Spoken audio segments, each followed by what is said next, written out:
ശ്ലോകം 31. പ്രദക്ഷിണ നമസ്കാരാൻ കൃത്വാന്തേ സ്തുതിമാതരാത് കാത്യായനി മഹാമായേ ഭവാനി ഭുവനേശ്വരി. പ്രദക്ഷിണ നമസ്കാരാൻ കൃത്വാ അന്തേ സ്തുതിം ആചരേത് കാത്യായനി മഹാമായേ ഭവാനി ഭുവനേശ്വരി. പ്രദക്ഷിണം, നമസ്കാരം ഇതെല്ലാം செஞ்சிட்டு கடைசியில அம்பாளை ஸ்துதிக்கணும். என்ன சொல்லி ஸ்துதிக்கணும் அப்படின்னு சொல்லப்படுறது? காத்யாயனி மகாமாயே பவானி புவனேஸ்வரி இப்படின்னு எல்லாம் கூப்பிட்டு ஸ்துதிக்கணும். ശ്ലോകം 32. സംസാര സാഗരേ മഗ്നം മാമുദ്ധര കൃപാമയേ ബ്രഹ്മ വിഷ്ണു ശിവാരാധ്യേ പ്രസീദ ജഗദംബികേ. സംസാര സാഗരേ മഗ്നം മാം ഉദ്ധര കൃപാമയേ ബ്രഹ്മ വിഷ്ണു ശിവ ആരാധ്യേ പ്രസീദ ജഗത് അംബികേ. സംസാര സാഗരേ മഗ്നം മാമുദ്ധര കൃപാമയേ ബ്രഹ്മ വിഷ്ണു ശിവാരാധ്യേ പ്രസീദ ജഗദംബികേ. സംസാര സാഗരത്തില് മുഴുകിണ്ട് இருக்கிற என்ன கிருபையோடு கூடிட்டு என்ன காப்பாத்தனமே. பிரம்மா விஷ்ணு சிவன் இவாளெல்லாம் ஆராதிக்கிற ஜெகதம்பிகையே எங்கிட்ட கருணை காட்டி என்ன காப்பாத்தனமே அப்படின்னு பிரார்த்திக்கணும். ശ്ലോകം 33. മനോഭിലഷിതം ദേവി വരം ദേഹി നമോസ്തുതേ ഇതി സംപ്രാർത്യ ശൃണുയാത് കഥാം നിയതമാനസ. മനോ അഭിലഷിതം ദേവി വരം ദേഹി നമോസ്തുതേ ഇതി സംപ്രാർത്യ ശൃണുയാത് கதாம் நியதமானச. மனசுக்கு ஆசை இருக்கிற வரத்தை தரணமே தேவி. என்னோட மனசுல இருக்கிற ஆக்ரகத்தை சாதிப்பிச்சு தரணமே. அம்பாளுக்கு என்னோட நமஸ்காரம் அப்படின்னு எல்லாம் நன்னா பிரார்த்திச்சுட்டு கான்சென்ட்ரேஷனோடு கூடி உட்கார்ந்துட்டு கதைய கேட்கணும். ശ്ലോകം 34. വക്താരം ചാപി സംഭൂജ്യ വ്യാസബുദ്ധ്യാ തദാത്മവാൻ മാല്യാലങ്കാരവസ്ത്രാദ്യൈ സംഭൂഷ്യ പ്രാർത്ഥയേച്ഛതം. വക്താരം ച അഭിസംഭൂജ്യ വ്യാസബുദ്ധ്യാ തദ് ആത്മവാൻ മാല്യ അലങ്കാര വസ്ത്ര അദ്യൈഹി സംഭൂഷ്യ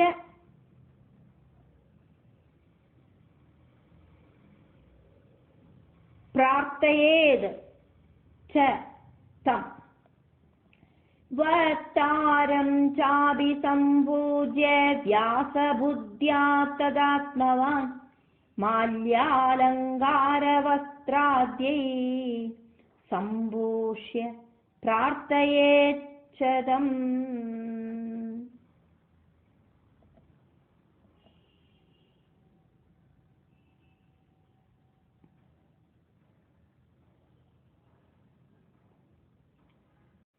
ശ്ലോകം 35. സർവശാസ്ത്രേതിഹാസജ്ഞ വ്യാസരൂപ നമോസ്തുതേ കഥാ ചന്ദ്രോദയേനാന്തസ്തമസ്തോമം നിരാകുരു. സർവശാസ്ത്ര ഇതിഹാസജ്ഞ വ്യാസരൂപ നമോസ്തുതേ കഥാ ചന്ദ്ര.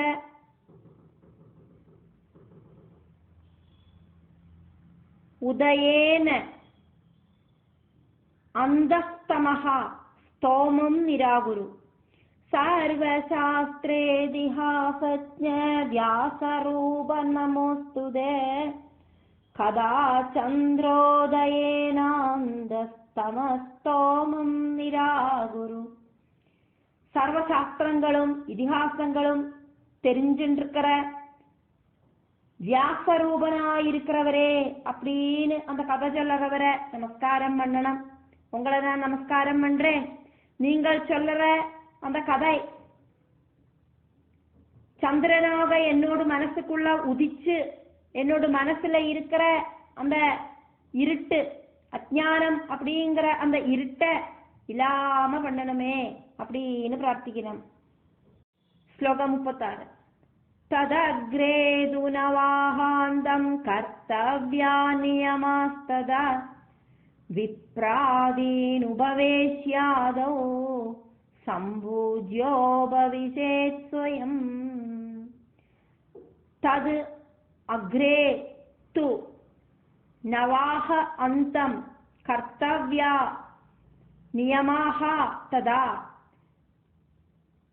விப்ராதீன் உபவேஷ்ய ஆதௌ சம்பூஜ்ய உபவிசேத் ஸ்வயம். ததக்ரே து நவாஹாந்தம் கர்த்தவ்யா நியமாஸ்ததா விப்ராதீன் உபவேஷ்யாதௌ சம்பூஜ்யோபவிசேத் ஸ்வயம். அதுக்கப்புறமா முதல் நாள்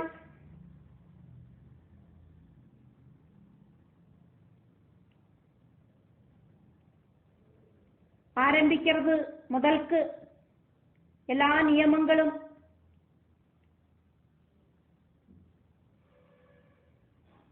9 நாளைக்கும் பூர்ணமாயிட்டும் பாலிக்கணும் அப்படின்னாக்கும் சொல்லப்படுறது. முதல்ல பிராமணால உட்கார வச்சு பூஜை பண்ணிட்டு அதுக்கப்புறம் தான் ஸ்வயம் உட்காந்துக்கலாம் அப்படின்னு எல்லாமாக்கும் இதுல சொல்லப்படுறது. முதல் நாளைக்கு செய்யற எல்லா விதமான நியமங்களும் 9 நாளைக்கும் பூர்ணமாயிட்டும் செய்யணும். ஸ்லோகம் 37. ஸ்ரோதவ்யம் சாவதானேன சதுர்வர்க ஃபலாப்தயே கிருஹபுத்ர களத்ராப்த தன சிந்தாமபாஸ்யஜ. ஸ்ரோதவ்யம் சாவதானேன சதுர்வர்க ஃபலாப்தயே கிருஹபுத்ர களத்ர ஆப்ததன சிந்தாம் அபாஸ்யஜ. ஸ்ரோதவ்யம் சாவதானேன சதுர்வர்க ஃபலாப்தயே கிருஹபுத்ர களத்ராப்ததன சிந்தாம் அபாஸ்யஜ. வீடு, புத்திரன், மனைவி, தனம் இப்படி இருக்கிற சிந்தனைகளை எல்லாம் வெடிஞ்சு சதுர்வித புருஷார்த்த பிராப்திக்காயிட்டு ரொம்ப ஸ்ரத்தையோடு கூடிட்டு கதைய கேட்கணும். புருஷார்த்தங்கள் 4 அப்படிங்கிறத நம்ம பார்த்தோம். அர்த்தார்த்தம், காமார்த்தம், தர்மார்த்தம், மோட்சார்த்தம். இப்படி இதுல எதாக்கும் வேணும் அப்படிங்கிறத அம்பாள் கிட்ட பிரார்த்திச்சுண்டு ஸ்ரத்தையோடு கூடிட்டு கதை கேட்கணும். ஸ்லோகம் 38. சூரியோதயம் சமாரப்ய கிஞ்சித் சூர்யே அவசேஷிதே முகூர்த்தமாத்ரம் விஸ்ரம்ய மத்யானே வாஜயேத் சுதீ. சூரிய உதயம் சமாரப்ய கிஞ்சித் சூர்யே அவசேஷிதே முகூர்த்தமாத்ரம் விஸ்ரம்ய மத்யானே வாஜயேத் சுதீஹி. சூரியோதயம் சமாரப்ய கிஞ்சித் சூர்யே அவசேஷிதே முகூர்த்தமாத்ரம் விஸ்ரம்ய மத்யானே வாஜயேத் சுதீ. സൂര്യ ഉദയം മുതൽക്ക് അസ്തമനം വരയ്ക്ക് മധ്യാഹ്നത്തിലെ ഒരു മുഹൂർത്ത ടൈം മട്ടും നികത്തി വെച്ചിട്ട് മിച്ചമിരിக்கிற എല്ലാ സമയവും ரொம்ப கான்சென்ட்ரேஷனோடு கூடிட்டு தேவி பாகவதத்தை பாராயணம் பண்ணணும். ஸ்லோகம் 39. மலமூத்ரஜயாயைஷாம் லகுபோஜனமிஷ்யதே ஹவிஷ்யான்னம் வரம் போஜ்யம் சகிருதேவ கதார்த்தினா.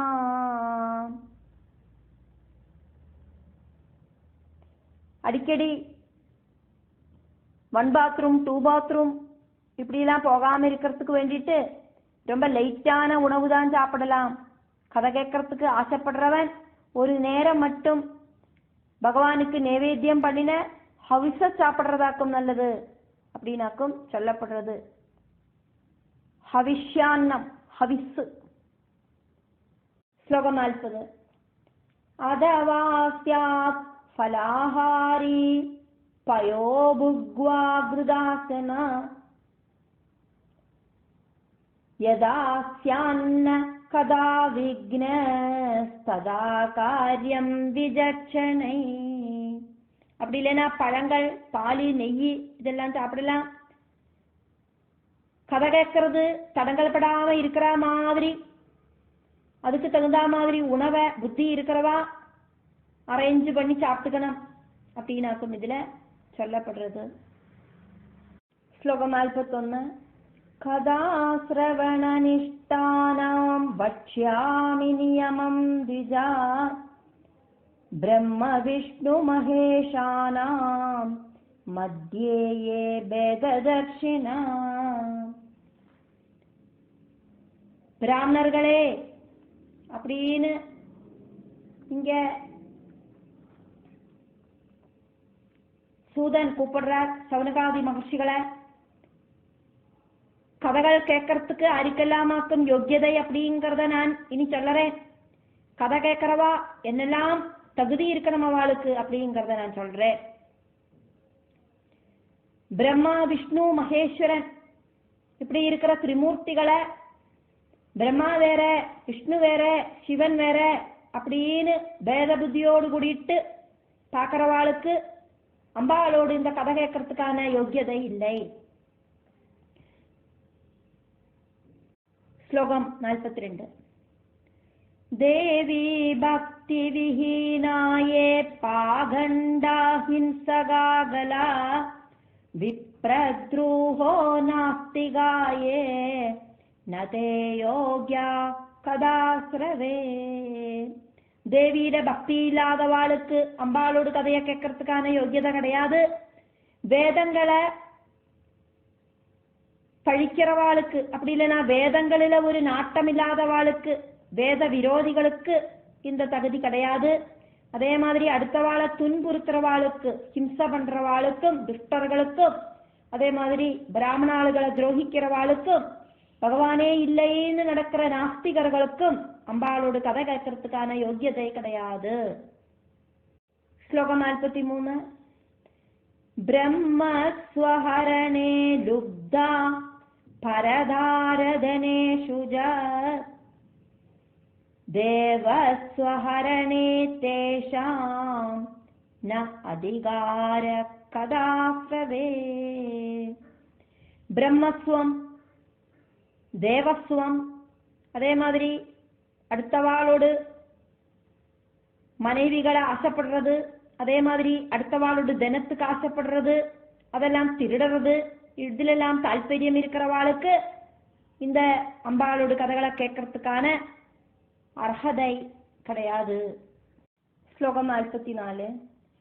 பிரம்மஜாரி துபூஷாயே சத்யவத்தா ஜிதேந்திரிய கதா சமாப்தௌ புஞ்சீத பத்ராவல்யாம் யதாத்மவான்.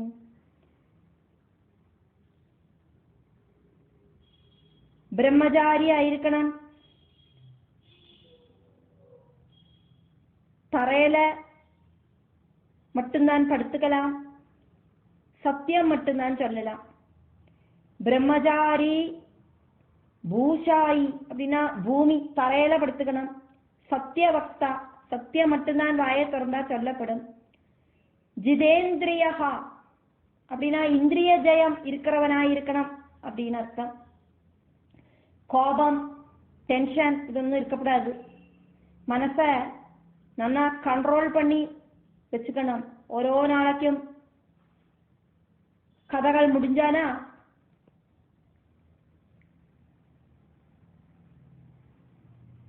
இலையில சாப்பாடு சாப்பிடலாம் அப்படின்னு சொல்லப்படுறது. பத்ராவல்யாம் புஞ்சீதா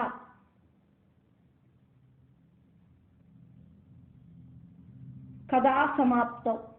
கதை முடிஞ்சு அந்த டைம்ல மத்தியானம் ஒரு 1 hour அப்படி இல்லைன்னா ஒரு முகூர்த்தத்துக்கு 2 முகூர்த்தத்துக்கெல்லாம் கதையை நிப்பாட்டி வச்சுட்டு வேணுமே அடுத்தது ஆரம்பிக்கிறதுக்கு நம்ம பார்த்தோம். ஒரு முகூர்த்த சமயம் ரெஸ்ட் எடுத்துட்டு வேணும் பாராயணத்தை கண்டினியூ பண்றதுக்கு அப்படின்னு பார்த்தோமே. அந்த டைம்ல இலை போட்டு சாப்பிட்டுக்கலாம் அப்படின்னு சொல்லப்படுறது. ஸ்லோகம் 45. वृन्दागं च कलिन्दं च तैलं च दिदलं मधु दग्धमन्नं पर्युषितं भावदुष्टं त्यजेद्रति. கதாசிரவணம் பணத்துக்கு விரதம் ஸ்வீகரிச்சுட்டு இருக்கிற பக்தன், விரதத்தோடு கூடிட்டு கதையை கேட்கணும் அப்படின்னு நினைச்சுட்டு இருக்கிறவர் என்னெல்லாம் செய்யப்படாது அப்படின்னு இங்க பார்த்துண்டாக்கும் இருக்கும்.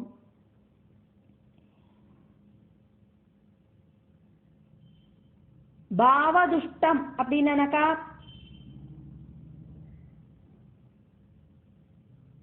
பழசா போன பொருள்கள், மனசுக்கு பிடிக்காத்தது, இதெல்லாம் தியஜேத் வேண்டான்னு வைக்கணும்.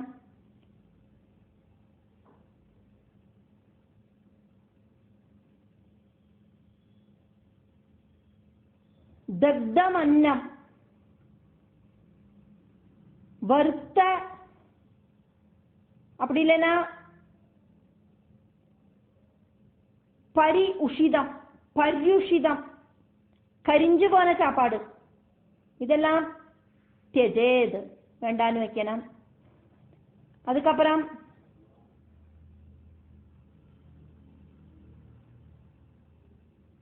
மது சொன்னா தேன், திதலம் அப்படின்னா பருப்பு, தைலம் அப்படின்னா எண்ணெய், கலிந்தம் அப்படின்னா தானிக்கை அப்படின்னு ஒரு உணவு, விருந்தாகம் அப்படின்னா கத்திரிக்காய், இதெல்லாம் வேண்டான்னு வைக்கணும். இதெல்லாம் உடம்புல அசிடிட்டி உண்டாக்கும், அதே மாதிரி ஜீரணத்துக்கான ப்ராப்ளங்களை உண்டாக்கும், டைஜஸ்ட் ப்ராப்ளங்களை உண்டாக்கும். அதனால இதொன்னும் சாப்பிடக்கூடாது. அழுகி போன சாப்பாடு இதெல்லாம் சாப்பிட்டானா வயிற்றுல போய் அது ப்ராப்ளம் பண்ணி சொஸ்தமா உட்காந்து கதையை கேட்க முடியாது. கத்திரிக்காய் என்ன வேண்டான்னு சொன்னது அப்படின்னா சிலவாளுக்கு கத்திரிக்காய் அலர்ஜியா இருக்கும், சிலவாளுக்கு அதுல அசிடிட்டியா இருக்கும், அதனால வேண்டான்னு சொல்லுறது. எண்ணெய் அப்படின்னா அதுவும் ஜீரண கோளாறை கொடுக்கும், அதனால அது ஒன்றும் சாப்பிடப்படாது. பருப்பு ரொம்ப வயிறு ரொம்ப நிற்கிற மாதிரி தெரியும், அதனால லைட்டான உணவு தானே எடுத்துக்கலாம், அதனால யாக்கும் அது வேண்டான்னு சொன்னது. இப்படி இப்படி இருக்கிற விஷயங்களும் மனசுக்கு பிடிக்காத விஷயங்கள் இருந்தா அதையும் சாப்பிடப்படாது. ஒருத்தருக்கு பிடிச்ச சாப்பாடு அடுத்த வாளுக்கு பிடிக்காது, ஒருத்தருக்கு பூசணிக்காய் பிடிச்சா அடுத்த வாளுக்கு பூசணிக்காய் பிடிக்கணும்னு கிடையாது. அப்போ சிலவாளுக்கு வெண்டைக்காய் பிடிக்கும், சிலவாளுக்கு வெண்டைக்காய்னாலே ஆகாது, சிலவாளுக்கு கத்திரிக்காய் பிடிக்காது, சிலவாளுக்கு பிடிக்கும். இப்படிலாம் அந்த பிடிக்காத விஷயங்கள் எல்லாம் உண்டே, அதொன்னும் வேண்டான்னு வச்சு வர்ஜிக்கணும் அப்படின்னாக்கும் இந்த ஸ்லோகம். ஸ்லோகம் 46. ஆமிஷம் ச மசூரான்னமுதக்யா திருஷ்டமேவ രസോനം മൂലകം ഹിംഗും പലാണ്ടും ഗുഞ്ജനം തദാ. ആമിഷം ചനന മാമിസ ഉണവ്.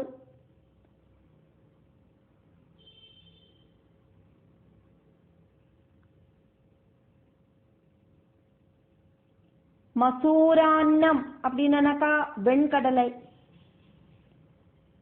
உதக்கியா திருஷ்டமேவஜ, திருஷ்டம் ஏவஜ. இப்போ தொடக்கூடாம இருக்காளே வீட்டிலெல்லாம், சின்ன சின்ன வயசுல இருக்கிறவாள் எல்லாம் மாசத்துல வீட்டுக்கு விளக்கா இருப்பா. அவளோட திருஷ்டியில பட்ட உணவுப் பொருள்களை ஒன்றும் சாப்பிடப்படாது.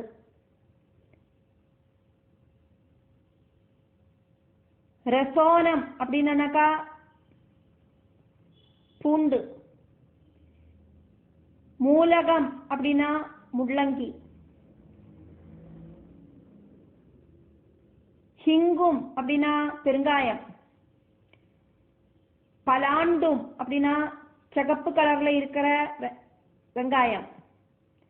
குஞ்சனம் அப்படின்னா மிளகாய். இது ஒன்றும் சாப்பிடப்படாது அப்படின்னாக்கும் சொல்லப்படுறது.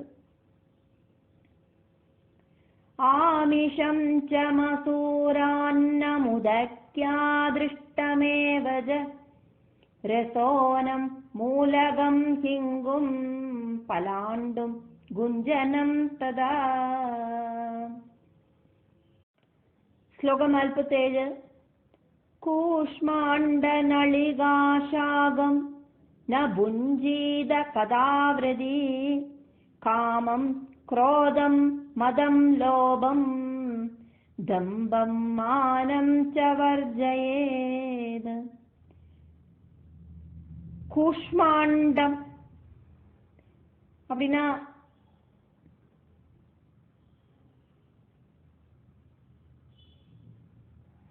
பூசணிக்காய்.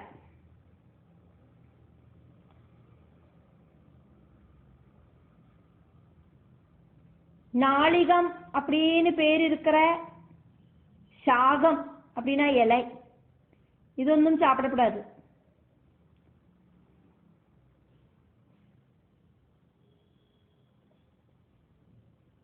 மத்தங்கையோட இலையும் நாளிகம் அப்படின்னு பேர் இருக்கிற இலை இது ஒன்றும் சாப்பிடப்படாதுன்னு அர்த்தம் சொல்லப்படுறது. காமம் குரோதம் மதம் லோபம் தம்பம் மானம் இதெல்லாத்தையும் வெடிஞ்சு வேணும் அம்பாளை கூப்பிடுறதுக்கு. அம்பாளோடு முன்னால நம்ம அகங்காரமாயிட்டு இருக்கப்படாது. நான் அப்படிங்கிற நினைப்பு வரப்படாது. அபிமானம் அதாக்கும் இங்க மானம். அப்படி வேணும் பகவான வழிபடுறதுக்கு. பகவான் கதைகளை கேட்கறத இதெல்லாம் வெடியனம் அப்படின்னு இந்த ஸ்லோகம். ஸ்லோகம் 48. தேவி பாகவதம் நவாகமாயிட்டு கேட்கறதுக்கு ரெடி ஆயிட்டு விரத அனுஷ்டானங்களோடு கூடி இருக்கிறவர் இனி என்னெல்லாம் செய்யப்படாது அப்படிங்கறதையாக்கும் சொல்லப்படுறது. விப்ரத்ருப்பதிதவ்ராத்யா ஸ்வபாகயவனாந்த்யஜை உதக்யயா வேதபாஹ்யைர்ன வதேத்ய கதாவ்ரதி.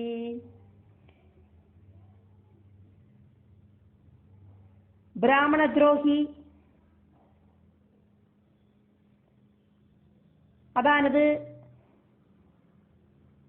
பகவானோடு தத்துவங்களை தெரிஞ்சின்றவாள நிந்திக்கிறவா அப்படின்னு அர்த்தம். அதே மாதிரி பகவானோடு அந்த ஒரு நினைப்பே இல்லாம இருக்கிறவனாக்கும் இங்க பதிதன். அதே மாதிரி ஆச்சார அனுஷ்டானங்களை வெடிஞ்சவன் அதாக்கும் இந்த விப்ரத்ருக் பதிதவ்ராத்யா அப்படிங்கிற அந்த லைன். அடுத்தது ஸ்வபாக யவன அந்தியஜைகி சண்டாளன் மிளேச்சன். அதே மாதிரி அந்தியஜன் அப்படின்னா சுடுகாடுல ஒர்க் பண்றவன்.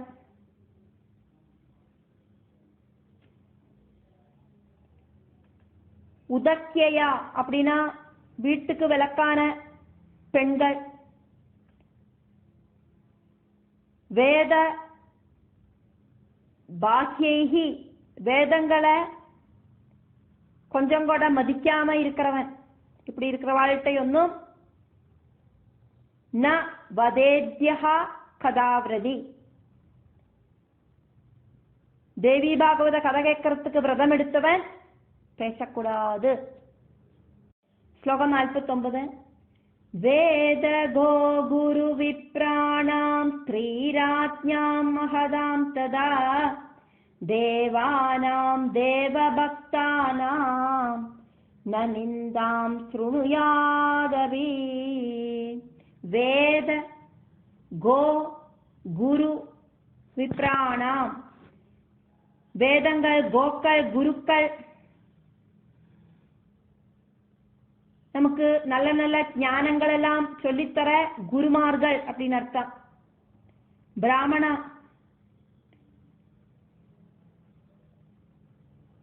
ஸ்திரீராஜ்ஞாம் ஸ்திரீகள், ராஜாக்கள், மகதாம் மகாத்மாக்கள், தேவானாம் தேவர்கள், தேவி பக்தானாம் தேவி பக்தர்கள், இவாளையெல்லாம் நிந்திக்கிறது காது கொடுத்து கேட்கக்கூடாது. வேதங்களை யாராதும் நிந்திச்சானா பழிச்சானா அதை காதுல கேட்கப்படாது, காதை பொத்திண்டு நெகந்து போயிடணும்.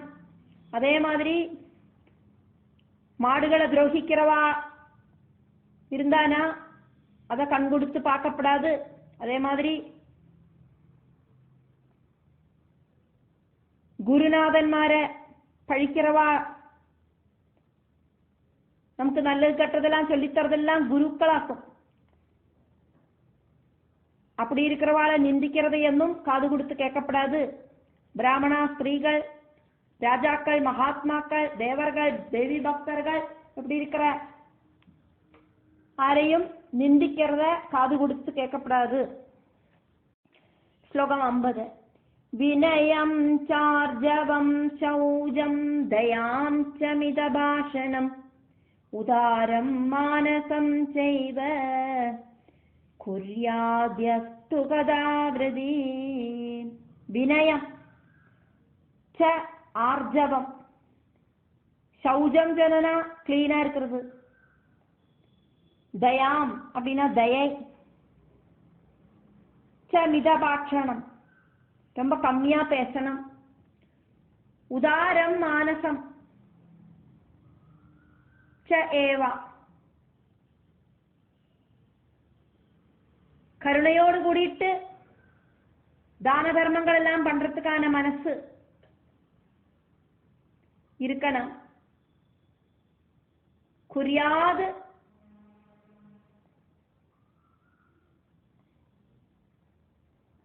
அஸ்து கதாவிரதி. அம்பாளோடு கதை கேட்கறதுக்கு இந்த மாதிரி யோகியதைகள் எல்லாம் இருக்கணும். ரொம்ப ரொம்ப பவ்யமா இருக்கணும். நான் அப்படிங்கிற அந்த அகங்காரம் இருக்கப்படாது. கதை சொல்றவர் சொல்றத காது கொடுத்து கேட்கறதுக்கான ஒரு இன்ட்ரெஸ்ட் இருக்கணும். குளிச்சு சுத்தமா மனசும் சரீரமும் சுத்தமா கிரகமும் சுத்தமா இருக்கணும். ரொம்ப கம்மியா பேசணும். ரொம்ப கருணையும் இருக்கணும் மனசுல. அதே மாதிரி யாராவது ஹெல்ப் கேட்டு வந்தானா அவளுக்கு